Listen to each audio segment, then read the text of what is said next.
नमस्कार। आज चर्चा अनादि आस्था का अमृतकाल महाकुंभ की, जिसका आयोजन 188 वर्षों बाद के पुण्य संयोग से प्रयागराज के संगम पर हो रहा है।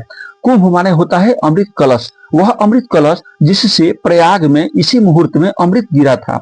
इसी कारण से यहाँ 45 दिनों का विश्व का सबसे बड़ा आध्यात्मिक समागम चल रहा है।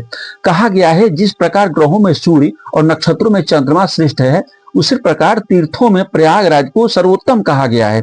मान्यता है कि कुंभ के समय नदी का जल अमृतमय हो जाता है। प्रयागराज तीर्थ के दिव्य, भव्य और अलौकिक होने के पीछे कई पुराणों में वर्णित कथाएं हैं। मान्यता है कि इसी स्थान को भगवान विष्णु ने स्थापित किया था। शास्त्र कहता है, प्रयागस्य प्रवेशाद्वै पापम नश्यन्ति तत्क्षणात्।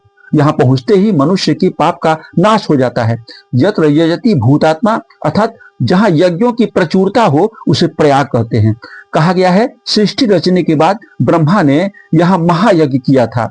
त्रेता युग में भगवान श्री राम ने यहाँ महायज्ञ किया था, तो द्वापर में यहाँ युधिष्ठिर ने महायज्ञ किया था।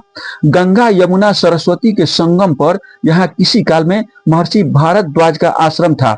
यही नहीं, सती अनसुईया, सोम, वरुण, अत्रि मुनि और प्रजापति का भी यह जन्म स्थान रहा है।